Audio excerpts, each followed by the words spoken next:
¿Qué tal? Pues entender lo que va a pasar en este año tiene que ver con muchos factores, con la economía, seguimos en guerra, seguimos en desaceleración, seguimos con un proceso inflacionario bastante potente que nos está marcando la pauta en mucho de lo que hacemos en la vida cotidiana, pero en lo que toca a Centro Urbano nos interesa mucho ver cómo va a ser el sector inmobiliario parte de esta reactivación económica, por supuesto, pero también social, porque hay que recordar que atrás de cada vivienda que se pretende hacer, más allá de los números económicos, está una familia que la necesita, está una ciudad que necesita consolidar calidades de vida, y de eso se trata de la vivienda. Y para entender este sentido de la vivienda, este valor de la vivienda y el porvenir de la vivienda, pues nada mejor que platicar con Alberto Moreno, presidente de Canadevi, nuestra querida Cámara de la Vivienda. Beto, querido, ¿cómo estás? Muy bien, gracias, Horacio. Buen día.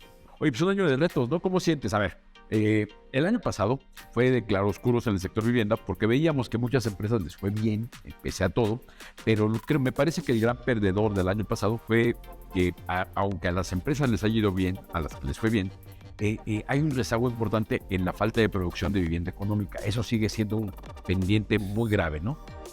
Sí, efectivamente el tema para este año y el año pasado sigue estando de la misma manera. Se ve un futuro bueno, pero un momento complicado. Nosotros hemos pensado que la atención a nuestro sector, a nuestra industria, a la parte de vivienda para gente de menores ingresos, es un tema que tenemos que atenderlo por la parte social, no tanto por la parte económica, que es importante y relevante, pero vemos que es más importante en la parte social. Y esta parte social, si no la vemos en un momento dado atendida o desahogada, puede empezar a causar impactos muy fuertes. Y estos impactos ya se empiezan a ver en algunas partes de la República. Invasiones, atención para la compra de terrenos, como se les conoce como terrenos caleados, o terrenos sin servicio, que causan un impacto muy fuerte tanto en la parte municipal como en la parte del Estado, en la parte económica, para abatir el problema en un futuro. Hablan de 138 mil millones de pesos al año a nivel nacional que tienen que invertir los estados y municipios para abatir el problema. Entonces, nosotros vemos que es una relación importante entre la industria y los diferentes niveles de gobierno para atender este problema. Dos, otro de los problemas que está también ahí latente es que nos olvidamos de los mercados mixtos o informales. Tenemos actualmente el 56% de nuestra economía basado sobre esas plataformas de economía que causan simple y sencillamente un problema porque no podemos nosotros atenderlos y existe la necesidad. Y si esta necesidad que está ahí vigente no la atendemos, pues alguien la atenderá, que es todos los anillos de miseria, zonas suburbanas de nuestro país que se ven día a día, conocidos como muchos les dicen la constructora México, constructora del pueblo, que se ve cómo están construyendo sin los servicios correspondientes. Ahora bien, si nosotros podemos ligar estos dos, podemos dar un brinco muy importante y desdoblar la producción de vivienda. Entonces sí pasa ya de la parte social a la parte económica. Claro. Y al desdoblar esta producción de vivienda generaría un círculo virtuoso. Un círculo virtuoso que hasta el momento no se ha podido generar. Ligado a esto, pues tenemos que hacer la planeación de manera integral, porque no nada más es que nosotros queramos o que las partes de la federación o las partes de la Zonavis lo quieran, sino vienen posicionamientos importantes de otros actores: agua, luz y ordenamiento territorial. Ahorita todos estos factores, si no los integramos a esta idea, a esta generación, este círculo virtuoso, pues simple y sencillamente se generaría, en vez de una virtuosidad, un problema. Y es lo que no queremos, sino hacerlo bien y de manera ordenada, para no caer en problemas futuros donde generamos nosotros un fraccionamiento y pero simple y sencillamente el agua se acabó. O generamos un fraccionamiento y simple y sencillamente no hay suficiente energía eléctrica. O generamos nosotros o queremos generar un fraccionamiento y simple y sencillamente el terreno no da o no tiene las condiciones para así hacerlo. Entonces, bueno, son barreras que tenemos que nosotros traspasar, tenemos que nosotros sobrellevar, y es algo que nosotros estamos planteando como beneficio hacia un futuro no muy lejano. Siempre se habló del problema de los subsidios, que no le alcanza a esta gente. En el hipotético caso que ahorita nos dijeran, aquí tienen 5,000 millones de pesos, 10,000 millones de pesos para subsidio y atención a estas personas de menores ingresos, simple y sencillamente ni casas hay. No podríamos atenderlos tampoco, Claro. porque nuestro tren de vivienda en ese sector está prácticamente detenido. Entonces necesitaríamos hacer una planeación para el corto plazo y una planeación, como tú sabes, para este tipo de industrias de 18 meses, en un escenario óptimo, desde la compra de tierra hasta arrancar, para entonces sí empezar nosotros a darle una satisfacción a ese sector. Mientras es meramente imposible. Eso pues es una mala noticia porque por un lado es evidente entonces con lo que nos estás comentando que la gente de menores ingresos está teniendo problemas para acceder a una vivienda que además uno de los objetivos del país es que sea una vivienda adecuada, o sea, no caer en esas formas indebidas de hacer vivienda que sean sin papeles, mal construidas, falta de servicios urbanos, alejadas. Entonces, para hacer las casas bien hay que crear condiciones que lo permitan, tiene que ver con planeación urbana, tiene que ver con esquemas de financiamiento, tiene que ver si los requirieran con subsidios, y eso va muy ligado a una coordinación muy estrecha entre el sector privado con las autoridades y autoridades de los 3 niveles de gobierno, porque hay veces que de nada sirve, por ejemplo, que Infonavit tenga la cantidad enorme de recursos y créditos que tiene si en el municipio no hay permisos. ¿Qué se puede hacer para lograr que esa vinculación tenga ese objetivo virtuoso, esa virtuosidad de la que tú hablabas, para que se logre un objetivo común, que me imagino que el objetivo debe ser elevar la calidad de vida de los mexicanos? Primero, yo creo lo más importante es tener un orden. Y este orden es poner metas establecidas, un lineamiento hacia dónde debemos de conducirnos todos y las formas en que cada uno de los actores debe de participar en ellas. Nosotros sabemos perfectamente cuál es la problemática desde Baja California hasta Quintana Roo. Y también lo saben los diferentes actores, pero hay diferentes partes que se van integrando dentro de esta gran carretera que necesitamos irlo sumando de manera inteligente. ¿Y qué me refiero? Nosotros podemos tener muchas ganas de construir en Baja California, en Tijuana. Y ahí hay una enorme demanda, una avidez enorme por vivienda. Pero si no hay agua, Sí. ¿qué hacemos? Queremos construir mucha vivienda en Yucatán, pero la densidad que otorga el ayuntamiento es bajísima. ¿Cómo le vamos a poder hacer para otorgar una vivienda que le alcance al empleado en Yucatán si la densidad que otorga es bajísima? Estoy hablando de niveles de participación. Queremos atender a el tema de vivienda en Nuevo León, pero también si no hay agua en Nuevo León, ¿cómo le vamos a hacer para atender el problema posterior a la vivienda? O sea, es un tema que debemos nosotros de fijarnos y trabajar todos de manera conjunta, porque si no es esta vivienda, tampoco es la industria, y tampoco son los hoteles, y tampoco es el restaurante, y tampoco es nada. O sea, es un círculo ahí que tenemos nosotros que pensar. El Infonavit está en la mejor intención de buscar alternativas. Está sacando planes, acciones, genera un ecosistema muy interesante en diferentes circunstancias para créditos para el trabajador. No nada más vivienda nueva, vivienda usada, créditos de mejoramiento, autoproducción, terreno, etcétera, etcétera. Que genera un ecosistema virtuoso.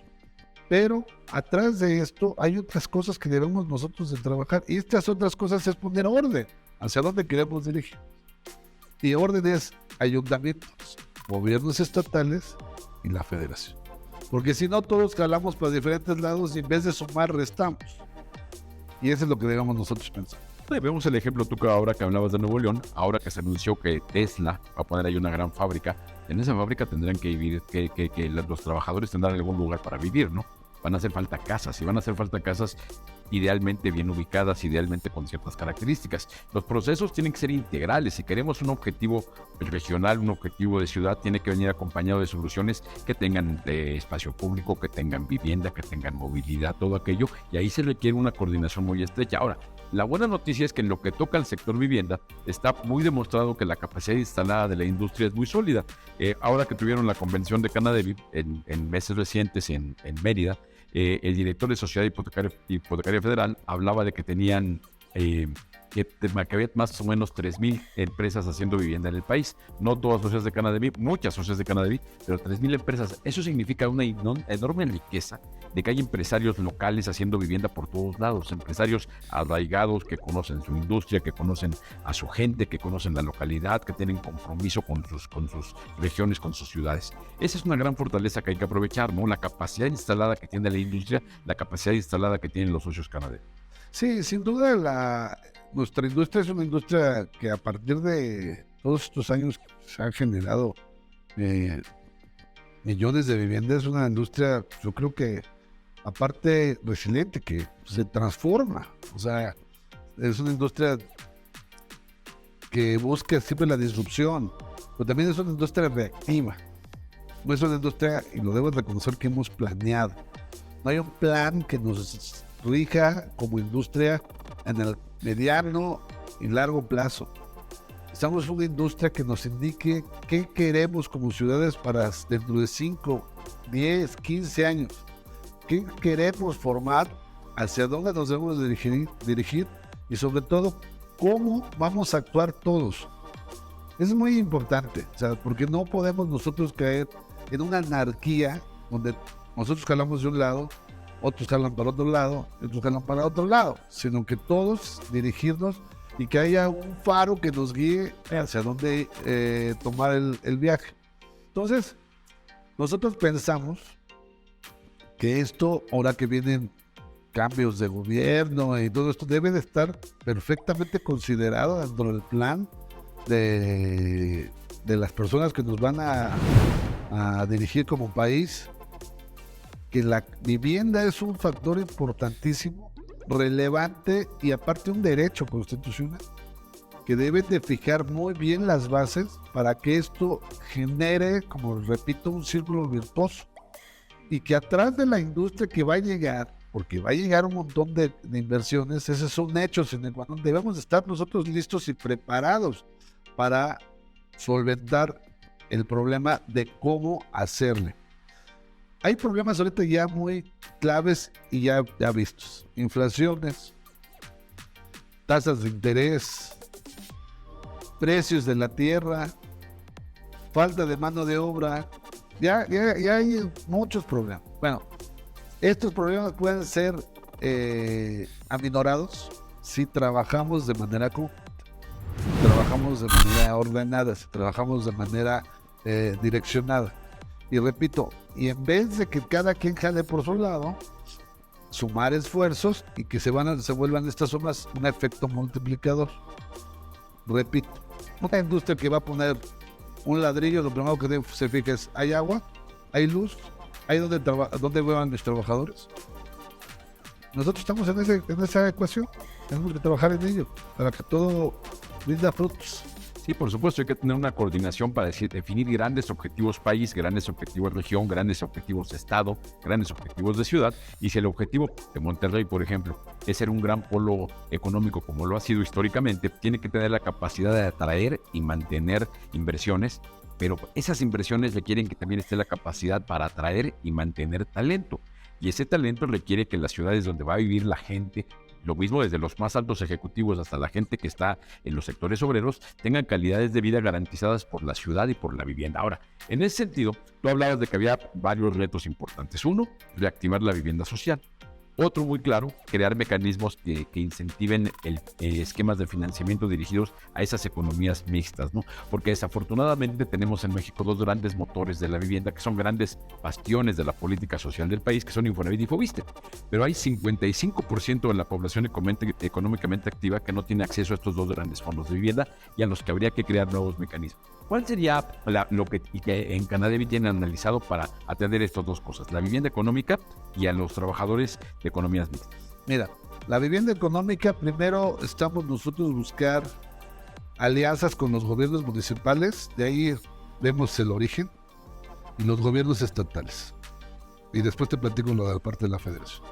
Hay muchas zonas en el país donde han entendido la problemática, muchos municipios, y se han sumado a ver cómo fortalecemos la construcción de esta vivienda. A través de licencias con tasa cero, derechos en la adquisición de vivienda cero, para valores de vivienda común. Después hay estados que se han sumado a esto también a través de un subsidio estatal que ha ayudado un poco en el desplegamiento de esto. Hay otros estados que han visto, están buscando alternativas para la adquisición de tierra, los territoriales, para que se le entregue tierra servida y poder desarrollar este tipo de vivienda. Vendría siendo como un subsidio en la tierra, ¿no? El problema está en que no es suficiente estos esfuerzos. Necesitamos un empujoncito más. Porque la base de la pirámide pues, es muy grande. Estás hablando de que, claro, que la gran mayoría de la demanda está ahí. Entonces estos esfuerzos ayudan. Sí, no vamos a decir que estamos llegados a ellos, pero necesitamos más punch, más drive, diría, ¿no? Y ahí es donde viene la parte de la federación. La parte de la federación debe de entender que sí es muy importante a través de un mecanismo, no necesariamente subsidio, un mecanismo que apoyen a la construcción de estas viviendas. Y esta es pues, de diferentes formas. No sé, hay que buscarle ser disruptivos para encontrar la variable adecuada de la ecuación. Que en cada lugar puede ser diferente. Totalmente. No podemos medir con la misma vara en cada estado. Porque habrá, primero, pues, por ejemplo, ¿cómo le vamos a hacer para hacer una casa en la Ciudad de México para alguien que gana 14,000 pesos y que puede pagar una renta a razón de 4,500 pesos dentro de una zona conurbada como esta? Pues es muy difícil. Muy complicado si no hay un apoyo, porque pues, la Ciudad de México ya conlleva precios muy altos, a valores distintos, o sea, muy complicado. Tenemos que ser muy particulares para ir atacando esto. Y yo aquí te preguntaría, a veces pareciera que todos esperamos que la política nacional de vivienda dé todas las soluciones, pero ¿qué no sería evidente que hacen falta políticas locales de vivienda? Claro, sin duda, y sobre todo muy particulares. Ejemplo, las tasas de interés. Hay tasas de interés que deben estar perfectamente diferenciadas. No es lo mismo construir vivienda para este tipo de vivienda, tasas de interés por este tipo de vivienda, que para una vivienda de 1,100,000 pesos, 1,500,000 pesos, te aguanta un poquito más, o sea, te da opciones. Acá se ven directamente afectadas un incremento en las tasas de interés, o sea, el margen de producción es muy poquito, y si te ves afectado bajo esos brincos que se han presentado ahorita en el cobro de los créditos puentes, o sea, te dejan muy poquito margen. Otro, estados que generen una mejor cobranza en caso del no pago. Hay estados muy fuertes en su parte judicial que pueden generar una aplicación de garantías muy rápida y que generan entonces mucha certidumbre bajan el riesgo. Bajan el riesgo. Eso debe de generar un beneficio a esos estados. Y eso a su vez, pues, la parte de los bancos deben apoyar y los otros estados decir, bueno, ¿por qué no me dan la misma? Porque pues, estoy recuperando, en vez de recuperar mi garantía en 3 meses, la estoy recuperando en 3 años, claro. O sea, todo va en relación a eso. Ese tipo de acciones, ese tipo de circunstancias, es en todo. Debe estar perfectamente dirigido. Estados como Chiapas, Oaxaca, Guerrero, Campeche, son estados Tabasco, son estados que debemos nosotros de actuar de manera distinta, son estados que debemos de gestionar de manera distinta, son estados que necesitan más apoyo y más formas de trabajar para que generen lo mismo, porque no se les va a dar la misma medición que un estado de Nuevo León, No. un estado de Guanajuato. estado de Baja Sí, California. el tipo de empleos, el nivel de gente Es con distinto. empleo formal es diferente, Es distinto. diferentes salarios, diferente calidad del empleo. Ahora, una pregunta, te insisto, ¿tú tienes claro cuántos estados puedan tener una política estatal de vivienda? Creo que uno. Uf. Y la acaba de sacar recientemente. Creo que es el estado, no estoy seguro si es Sonora o Baja California.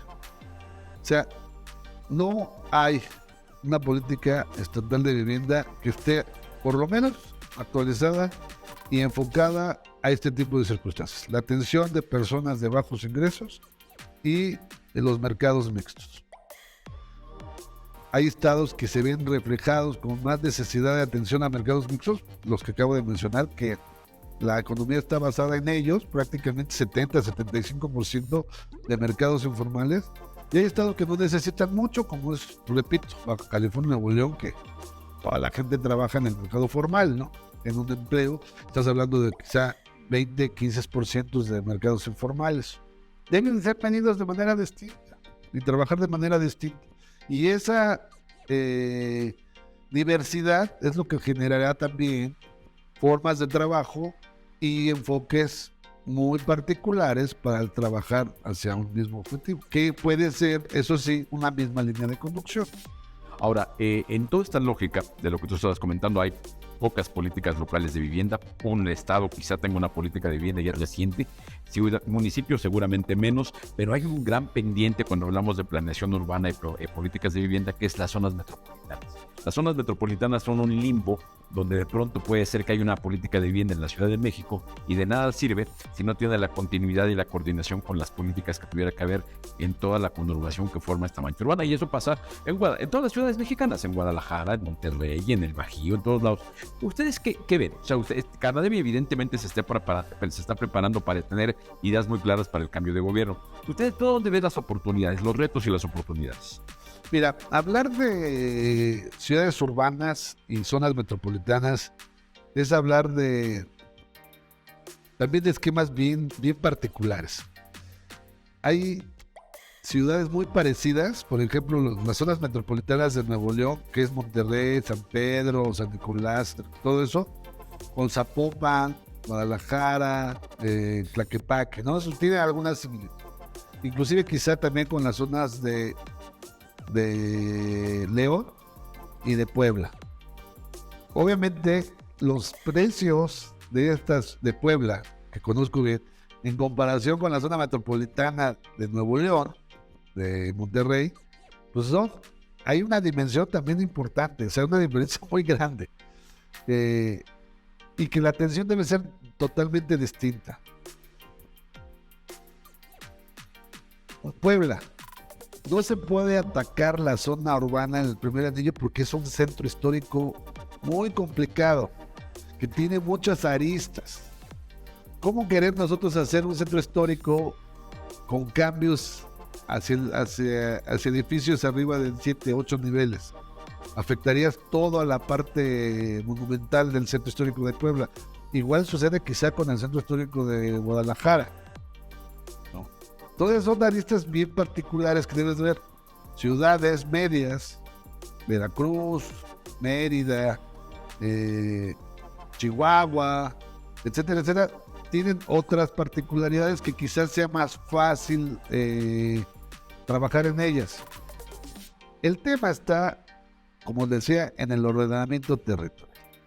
Que exista un orden y que te dé una certeza de lo que puede hacer. Pero un orden, no nada más ahorita, sino un orden en 3 años, en 6, en 9 años, porque esto se va moviendo. O sea, esto genera una mentalidad enorme. Y viene un cambio todavía más grande, que es la parte sustentable.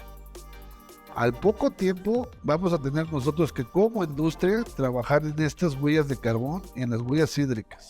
Y si no estamos preparados, si no empezamos nosotros a gestionar estos cambios en nuestra industria y en nuestras empresas, al final del tiempo vamos a tener un problema mayor porque los bancos a nivel internacional están exigiendo eso. Y si tú quieres vender un crédito hipotecario, pues vas a tener que tener y estas condiciones. Hay empresas que llevan un avance importante, tú sabes, Vinte, por ejemplo, ha trabajado muy importante en conseguir esto, pero hay otras empresas que estamos totalmente rezagados, entonces tenemos que todos subirnos al mismo barco y empezar a ver estas gestiones. Y así como ese ejemplo, tenemos que todos ver la diferenciación y subir cómo le vamos a ir haciendo para ir encaminando hasta estos objetivos. Es todo un tema la vivienda, y aparte es un tema que genera diferencias de un mes a otro. No, claro, pero como tú dices, me parece que el objetivo importante es tener una visión de largo plazo, y eso tendría que ser vinculado. Vaya, de nada sirve que una industria tenga una visión de largo plazo si no existe una visión de largo plazo por parte del gobierno, ¿no? Si no tenemos un plan que diga el gobierno, a ver, tenemos la pelota, la vara puesta ya, el objetivo puesto ya, como tú decías, ¿no? Vamos a hacer el ejemplo de que fuéramos a hacer una competencia de remo, cada quien trépese y agarre el remo. Si no nos dicen cómo remar y no hay alguien que esté diciendo, denle ahorita, va a ser un relajo y el barco no se va a mover. Necesitamos que haya claridad en el destino y claridad en el papel que a cada quien le toca y coordinación. Mucha coordinación. No trata nada más de que decida el desarrollador hace las casas. Sí, de acuerdo. ¿Cómo se va a vincular con las directivas del agua, con las directivas de la luz, con las autoridades municipales, con todo aquello, para que el sistema dé como resultado lo que queremos? ¿Cómo vislumbras tú eso cuando Sedatu, por ejemplo, tiene un proyecto de actualizar planes de desarrollo urbano en este sexenio y hablaba de 500, y hay un enorme rezago en planes de desarrollo urbano, hay un enorme rezago en inversión en infraestructura, hay un enorme rezago de todo aquello, y a veces pareciera que las autoridades no pueden, les da miedo por muchos temas políticos, pero también temas económicos e incluso temas de capacidades técnicas para hacerlo? ¿Cómo se puede subsanar todas esas debilidades de la parte pública y compensarlas o complementarlas con las fortalezas del sector privado? Pues mira, yo como sueño guajiro, pero lo veo como un sueño guajiro, pero que se ve alcanzable. El Infonavit tiene un montonal de dinero. Sí. O sea, mucho dinero.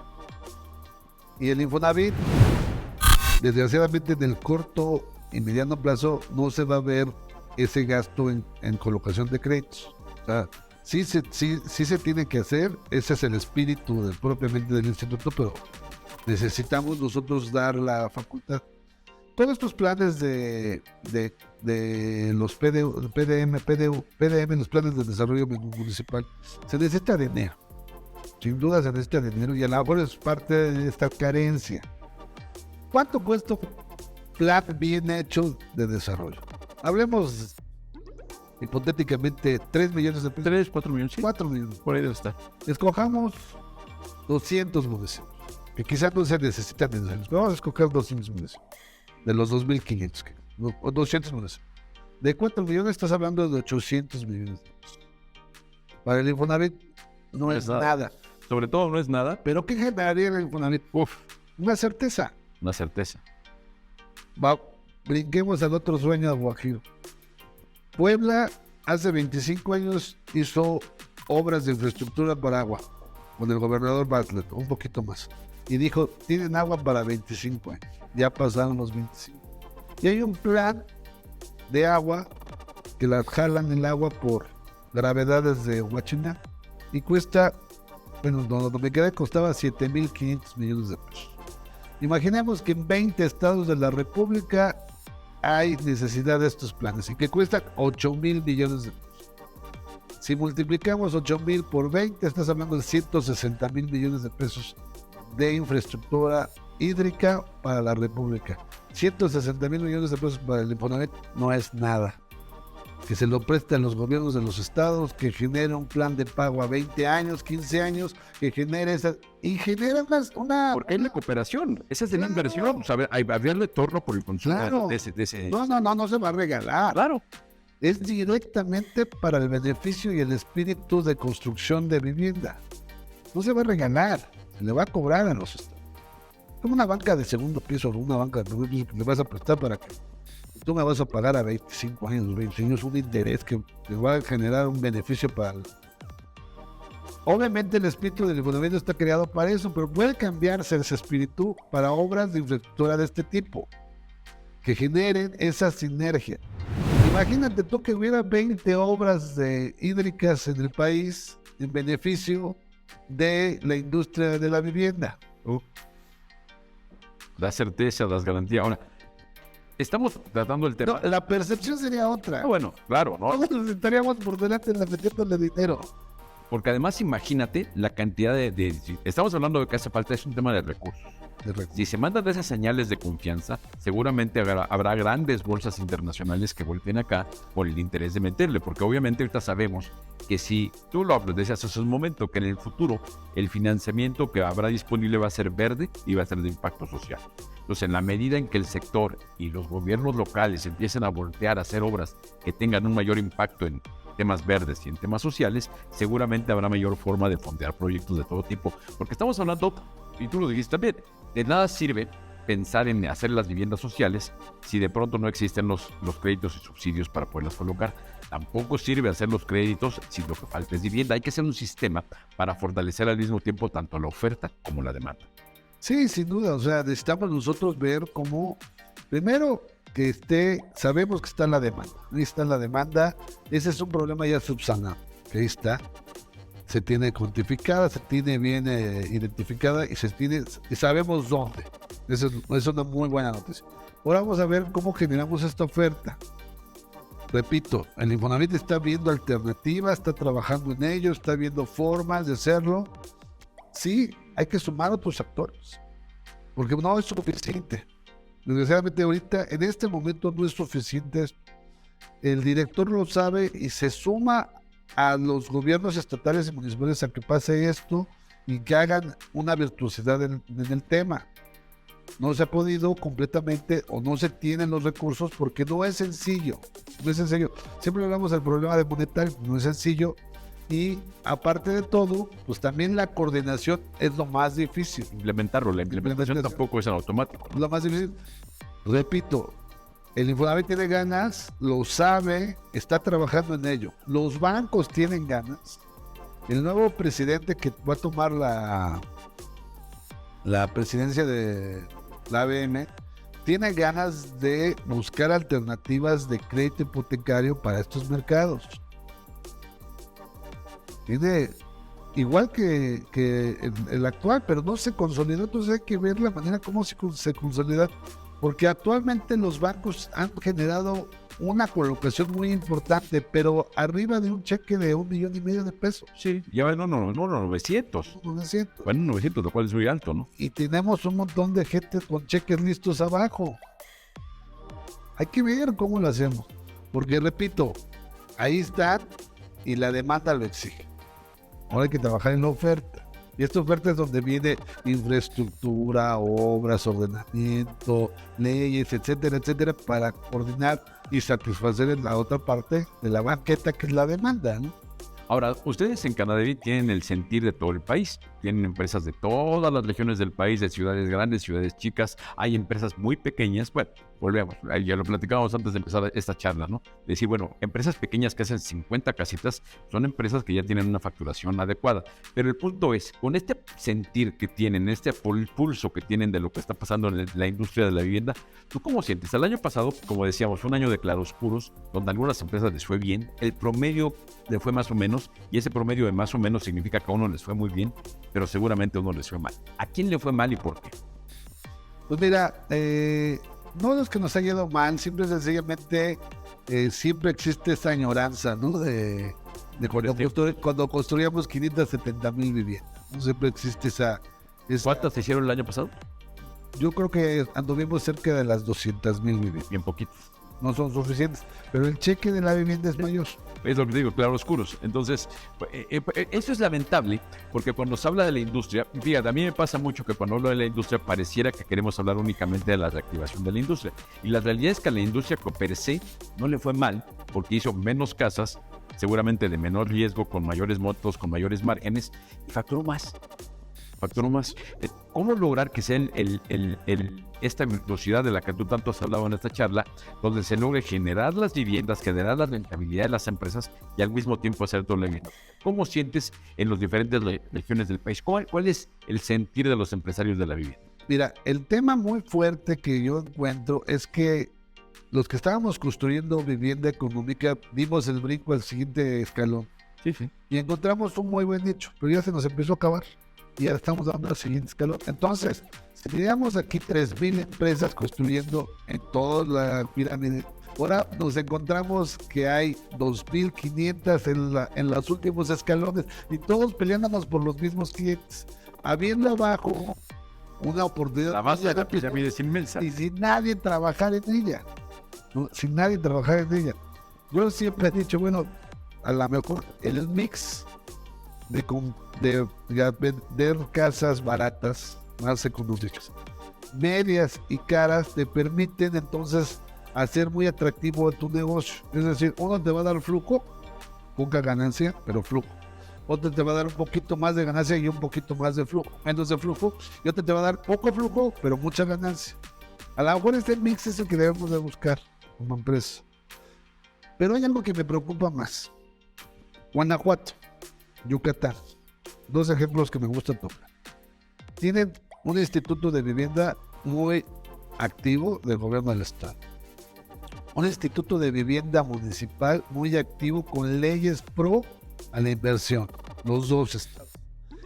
Ambos estados reciben subsidio estatal para la construcción de estas viviendas. Guanajuato construía 29,000 viviendas. Ahora construyen 14,000. Yucatán construía 14,000, ahora construye 7,000, 8,000 viviendas. ¿Qué pasa? ¿Qué sucede? ¿Qué ha sucedido? Que ya no estamos llegando con toda esta proactividad estatal y municipal. No alcanzamos. Algo está fallando, algo debemos de revisar en nuestra industria que ha detenido esa construcción que la que teníamos antes. Porque repito, imagínate tú si uno de estos estados proactivos y siempre atendiendo esta necesidad, ¿qué sucede en otros estados donde no hay nada? Donde hay proactividad, se redujo. Y donde no la hay, desaparece. Que es lo que estamos viendo con la vivienda económica. Ahora, tú lo decías también, el tiempo está cambiando. Vemos que ahora después de la pandemia las cosas están pasando muy rápido. La tecnología está provocando que muchas empresas empiezan a vender más en línea, las operaciones digitales, hipotecas digitales, o sea, la modernidad, las formas de vida de la gente se están transformando. Hoy de pronto hay desarrolladores que construyen, sabiendo que los compradores van a ser inversionistas que lo van a poner en Airbnb o quizá van a ser los compradores incluso extranjeros. O sea, esto está cambiando muy rápido. En esa forma de entender el futuro de la industria tiene que ver este cambio de mercado, cambio de forma de vida, cambio del sistema financiero que tú lo decías. Vamos a ir a financiamiento verde y de impacto social. ¿Qué pasa también con los modelos de producción? ¿Cómo se están adaptando? ¿Con qué velocidad se están adaptando las empresas? Porque las empresas grandes, medianas, tendrán más capacidad de respuesta a estas nuevas realidades. ¿Qué está pasando a través de Canadevi? Porque imagino que Canadevi es un gran acelerador, o debiera ser el gran acelerador, para que las que no están en esta liga pues empiecen a jugar ya en esa liga. Debo reconocer que he sido muy lento, son procesos muy lentos. El otro día alguien me decía que la pirámide de Teotihuacán se construyó igual que como construimos ahora las casas, o sea, prácticamente no ha cambiado mucho. Y tenía razón, necesitamos nosotros ser disruptivos, buscar alternativas de cambio, en materiales, en menos utilización de mano de obra, robotización quizá, buscar formas diferentes de construcción, porque sí esa es la línea que debemos de seguir. Ese es el ABC que tenemos que nosotros tener. Desgraciadamente no lo hemos hecho, no hemos empezado como deberíamos de hacerlo.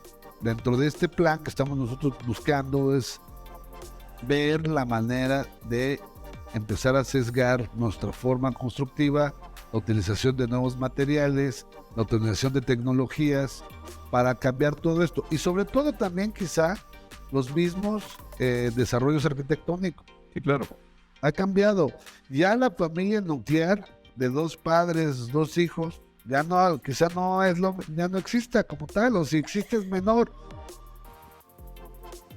Puede existir una casa con una comunidad de cocina para varias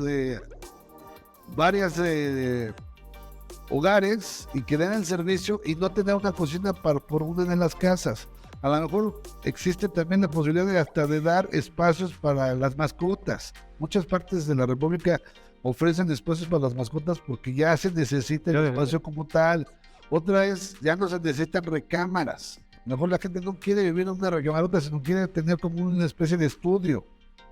Y eso es día con día cambiando la tendencia. Se va a acelerar con los cambios generacionales. Claro. O sea, conforme los jóvenes que están pensando diferente, porque ahorita si sigues viendo en tu sala de ventas, en tu showroom, que llega una familia convencional de una edad sensata, una edad promedio, a lo mejor será diferente a cuando en 2, 3 años empieza a llegar el que es ahora muy joven, pero que lleguen ya con una nueva forma de pensar, con una nueva forma, seguramente, bueno, no seguramente, yo qué sé, pero es posible que no te exijan un cajón de estacionamiento, pero te pidan más otro tipo de servicios. Exactamente, sí, el cajón de estacionamiento a lo mejor ya pasa a ser arcaico y te van a pedir un espacio para la bicicleta o para una moto.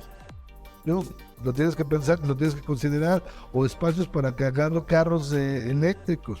Oye, Beto, no quiero acabar la plática, ya estamos muy avanzados en la plática y no queremos abusar de tu tiempo, pero uno de los temas evidentes es que este año, aparte de las complejidades, guerra, una economía desacelerada, inflación que no cede, pero además va a ser un año político. Y esto tiene mucho que ver con los sectores productivos, porque tiene que ver con confianza y tiene que ver con dar lecturas adecuadas para entender qué va a venir por delante. ¿Cuál es lo que está haciendo Canaderit para entender estas lecturas de lo que va a venir por delante y para ser parte activa de la generación de soluciones? Bueno, pues primero este año pues, le toca al Estado de México, a la Delegación del Valle de México y a la Delegación de Coahuila preparar su propio plan para presentarlo a los 2 candidatos de cada región y 3 candidatos de cada región. Coahuila respectivamente tiene 3 y 2 aquí en el... que las necesidades coyunturales en cada uno de los estados. Entonces, están trabajando en ello, nosotros estamos participando, apoyándolos. Son problemas muy particulares en cada uno de ellos, que conocen muy bien los desarrolladores de vivienda de los 2 estados. Para el próximo año, a finales de este mismo, pues ya tendremos nosotros noticias de cómo se viene la parte federal, y nosotros ahí tenemos la obligación de hacer lo propio. Acercarnos, trabajar, cabildear. Si yo continúo, porque también viene el último periodo que me tocaría, pues me tocaría entonces entrar en toda esta negociación y presentación de datos, hechos y hacia dónde debemos pensar que debe de ir la vivienda, a lo mejor a través de un enfoque muy particular de este lado de la industria, para conciliar los datos que tienen ellos del otro lado de la industria, que es la parte de políticas que se necesitan en la parte de ejecución de estas mismas políticas. Entonces sí, es un tema importante que estamos trabajando en ello y sobre todo que debemos consensar, que debemos de trabajar en equipo, que debemos ver que a las 2 partes nos conviene. No nos vean como una parte separada, segregada, sino una parte completamente integrada para de esta manera sumar, como repito, esfuerzos y que tanto en la parte estatal, que vienen los cambios, como en la parte federal, pues somos aliados. Nosotros todos, yo creo que todo el mundo quiere que México salga bien, le vaya bien y todo el mundo le vaya de maravilla y todo el mundo tenga trabajo y que haya un movimiento y una movilidad social de toda la población en México. Bueno, pues eso es parte de esta idea que tenemos, que es llegar a consensos, y estos consensos se hacen pues, de manera de diálogo y plática, ¿no? Va a ser un año intenso, luego de este año, de que aquí tengamos esta misma plática en marzo del 2024, imagínate lo que va a ser marzo del 2024, va a ser un hervidero y aquello. Hay que tener muchas pláticas, hay que preparar muchas tarjetas y evidentemente en el anterior cambio presidencial era interesante que el candidato que después ganó las elecciones, el hoy presidente López Obrador, traía ya hasta gente designada, ¿no? Sabíamos, oye, si él gana las elecciones, el secretario de Sedatu va a ser tal persona. Y poco a poco se empezó a conocer hasta prospectos de quienes podían dirigir los institutos. Eso de alguna forma es bueno, ojalá que eso lo repitan las diferentes plataformas y ojalá que todos, ya como ciudadanos enterados, les pidamos propuestas de trabajo sobre temas que nos interesen. A mí me encantaría ver que los próximos candidatos, tanto a los gobiernos estatales como al gobierno federal, tengan una propuesta para los temas de política urbana y de vivienda. Sí, sin duda, tenemos que nosotros trabajar con ellos. Sería maravilloso que así se presentara, como dices, ya tuvieran las cabezas de cada sector y de cada instituto, para nosotros desde antes de la toma de empezar a trabajar y presentar propuestas y llegar a acuerdos. Inclusive también en la parte municipal. Digo, No, claro, no, la parte municipal, o sea, tenemos que trabajar porque, repito, el origen de la problemática o del beneficio viene desde el ayuntamiento. Y de ahí empezamos nosotros a desplazar la parte legislativa. O sea, es todo un esquema bien interesante que se viene y que da mucho trabajo. Lo que estará muy interesante es definir prioridades, porque fíjate que a veces cuando hablamos de que México está llamado a ser la sexta economía del mundo, cada vez que dicen eso de que México va a ser la sexta economía del mundo, yo creo que todos deberíamos estar leyendo entre líneas para tener la sexta mejor economía, la sexta mejor política de vivienda, el sexto mejor nivel de empleos, y todos deberíamos trabajar en consecuencia para ver qué significa. Si tuviéramos una política de vivienda y urbana de vanguardia, ¿qué habría que hacer? Y quiénes tendrían que ser los que hicieran cada parte. Entonces, ojalá lleguemos a ese punto. Ojalá lleguemos. Y seguramente Canadá debe estar atrás de ese esfuerzo. Estamos trabajando y siempre poniendo los horas y los puntos sobre las islas para llegar a ser la sexta economía y con las mejores viviendas de un país de sexta nivel de bienestar, ¿no? Sí, y que pase lo que ahora que estamos con el anuncio de que se va a la planta de Tesla Nuevo León. Obviamente, si es una planta de primer nivel, tendrá que haber una ciudad de primer nivel, viviendas de primer nivel, movilidad de primer nivel, para que las cosas tengan una congruencia, ¿no? Entonces, querido Alberto Moreno, muchísimas gracias. Alberto Moreno, presidente de la Cámara de la Vivienda, Canadevi, querida Canadevi. Es Muchas gracias. un gusto, como siempre, platicar con Muchas gracias, estoy a tus órdenes. Pues aquí estaremos, vamos a estar muy atentos con este seguimiento puntual de lo que vaya pasando en este año, en estos tiempos tan complejos, tiempos de muchos cambios, tiempos de mucho trabajo, sociedad, gobierno e iniciativa privada en función de objetivos comunes. Acá nos encontramos. Gracias.